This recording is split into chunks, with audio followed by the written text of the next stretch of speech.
Today, we're going to crack open Matt Abraham's book, Think Faster, Talk Smarter. Because let's be real, we all need help with this one thing: how to sound confident and smart when we're totally put on the spot. You know that feeling, right? Your boss suddenly turns to you in a meeting and asks for your thoughts. Or a client just throws a complete curveball question your way.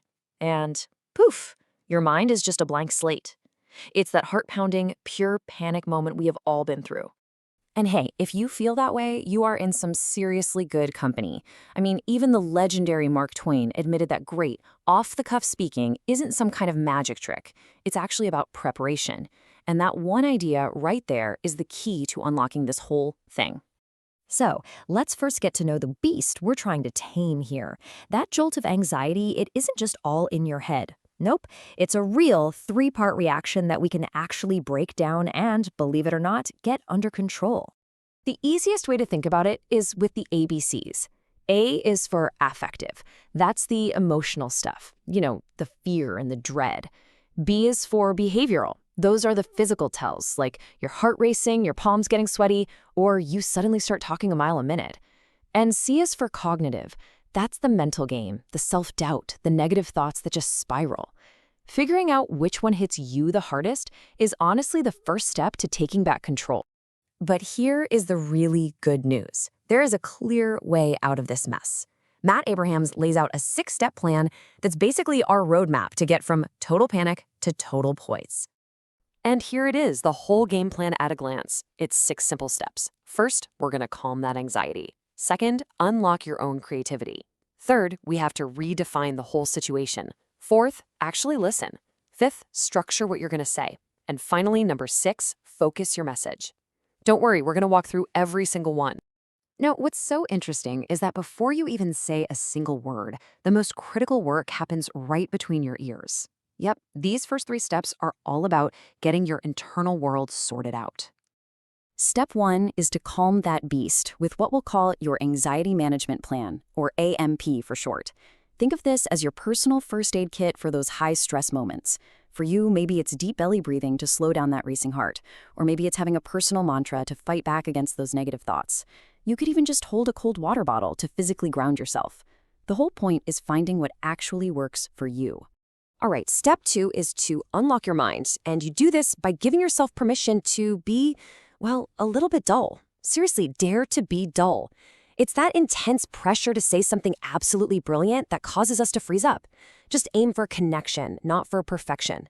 Trust me, an okay answer that you actually deliver with confidence is way, way better than some perfect answer that gets stuck in your throat. Step 3 is all about redefining the entire situation. Look at this. It perfectly shows the shift you need to make. Instead of seeing a question as this huge threat, you start to see it as an opportunity to share, to help, to connect. This is not a test you can fail. It's just a conversation you get to join. Once you adopt this growth mindset, everything changes. And here's a killer tool to help you redefine things, and it comes straight from improv comedy, the yes and rule. Think about it. Yes, but just kills the conversation, right? It shuts things down. But yes, and that accepts what the other person said and then builds on it. It completely transforms a defensive moment into a creative, collaborative one.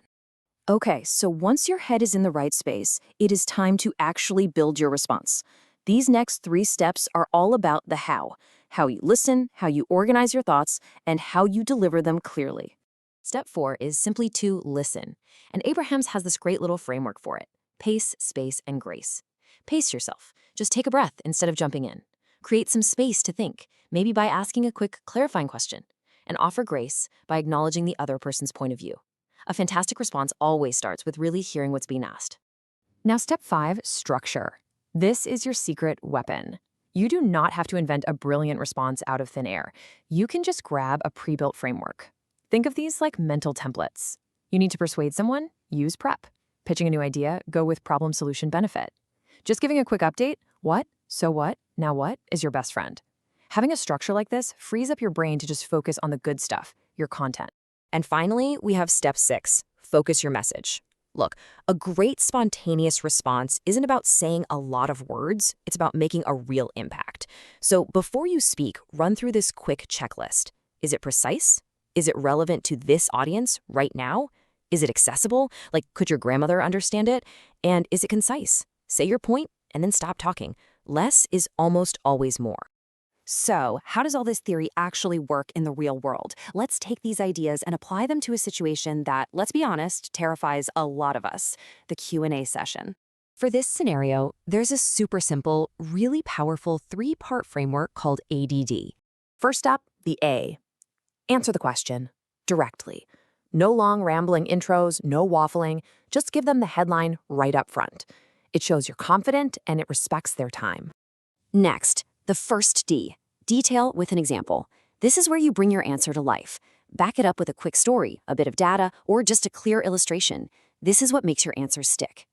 And the final D, describe its relevance. So what? Why does this answer actually matter? You got to connect it back to what the audience cares about or to the bigger picture. This is the step that makes your answer feel truly valuable. So as we start to wrap this up, I want you to just reimagine the very next time you're put on the spot. I want you to see it not as a threat, but as what it really is, an opportunity. Because if you take away just one single thing from all of this, please let it be this. Spontaneous speaking is a skill you can learn. It is not some magical gift you're either born with or you're not. It's a muscle, and just like any other muscle, it gets stronger the more you practice. The next time you have a chance to speak up, even if it's just for a minute, don't shy away from it.